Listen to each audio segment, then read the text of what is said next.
guys, it's Naseem here. Now, after using the Galaxy Z Fold 4 for about a week now, the one thing that kept coming to my mind after using it on a day-to-day basis was this one simple statement that I think explains the Z Fold 4 pretty perfectly.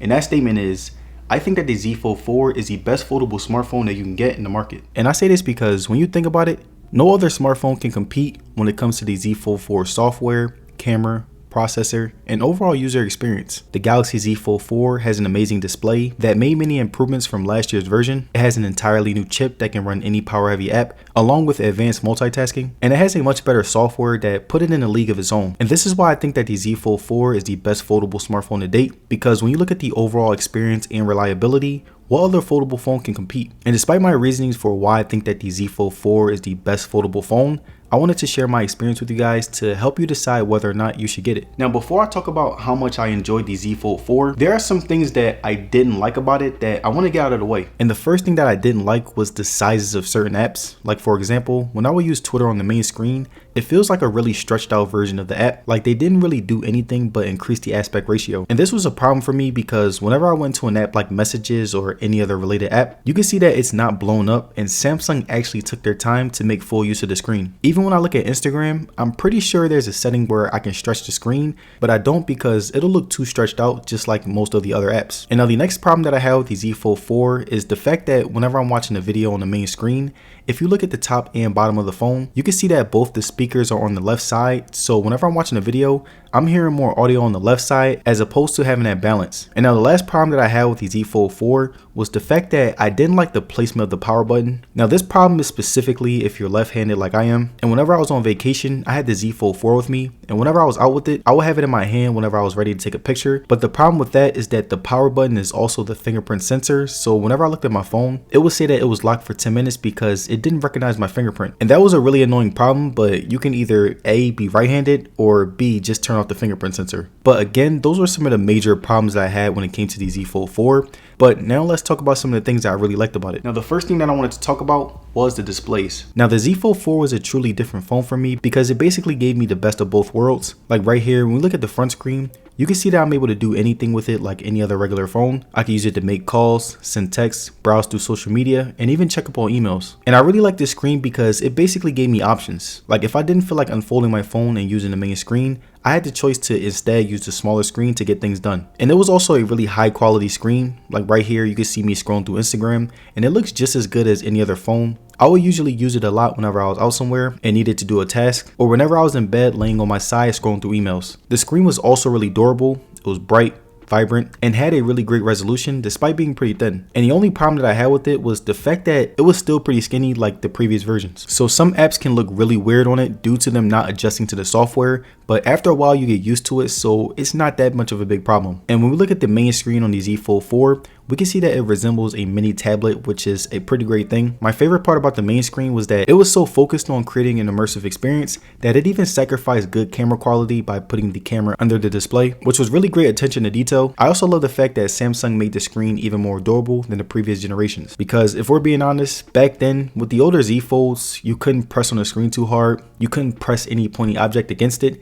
and you couldn't even drop it at all. So just like last year's version, it was really refreshing that I could be a little bit more careless with it. And I really love the main screen for things like playing games, watching movies, watching YouTube, and reading books. But by far, my favorite thing to do on the screen was watch movies because it really gave me a completely different experience compared to any other phone. I also love the fact that it had an amazing resolution and had realistic sharpness to it. Now the next thing that I wanted to talk about with the Z Fold 4 is the cameras. Now the cameras are pretty great. And when I say great cameras, I don't mean that they're the best out of any smartphone on the market, but they definitely aren't trash and can hold their own weight when given the opportunity. Like right here, when we look at the daytime pictures from the main outer camera, we can see that the photos were crisp when good lighting presented itself. The colors were also amazing, especially compared to last year. And they also had a little bit more sharpness than the other phones, which was pretty great in certain situations. Now, when we look at the main camera's nighttime photos, we can see that the sharpness was even more apparent, which I really loved in this environment. The colors were very accurate when I was seeing with my own eyes, and the added lighting was great and very comparable to the Galaxy S22 Ultra, which is a very big accomplishment. Now, when it came to these selfie mode photos,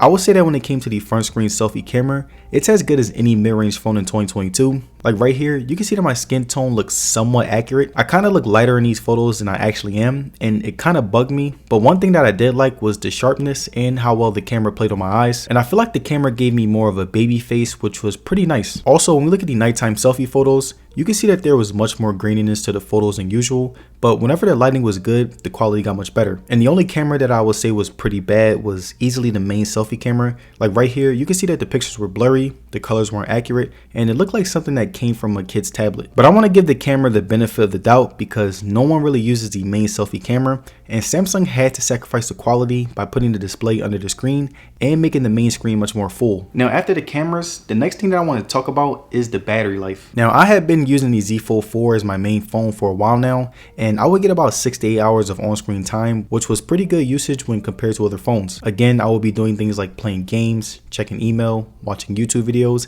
and even doing many small tasks for work. And even with me doing all that, I will end my days with about 20% battery left, which wasn't too bad because it was able to last me throughout the day without charging it. So if you're someone who plans on using the Z Fold 4 as your main phone, then I would say you'll be pretty happy with it because not only is it durable, but it's also extremely reliable. And another thing that I liked about the battery was that it didn't take too long to charge at all. Like there were times where I forgot to charge it up at night, so I would put it on the charger while I was getting ready, and by the time I was done, it would be on 100%, which really added to its reliability. And now the final thing that I want to talk about when it comes to the Z Fold 4 is the speakers. Now the speakers on the Z Fold 4 were easily some of the best that I had heard on any smartphone in the market. It made watching movies an even more enjoyable experience for me, despite both speakers being on the left side, and it even has some of the best quality at the loudest volume. And to show you guys what I mean, here's some examples of me testing out the speakers. Barton Elite AAU team back in high school. Poole looking something straight. Knotted at 32. Poole blows by Rivers. Got it! Steve Kerr calls the adult in the room inside. Poole! Great movement off the ball. Yesterday, Michael Malone, what do you expect from Bones? He said, I know what I want from Bones. Stay aggressive. Little pitch game. Poole fouled on the... And there it is, my review on the Galaxy Z Fold 4 after 1 week of use. Now let me know down in the comments, would you guys get the Z Fold 4 or stay with the Z Fold 3? Let me know. And if you guys made it to the end of this video, I would like to say thank you for sticking around. And don't forget to like the video and subscribe. It will be very appreciated. And as far as social media, you can follow me on Twitter and Instagram. And I will see you guys on the next one. Peace.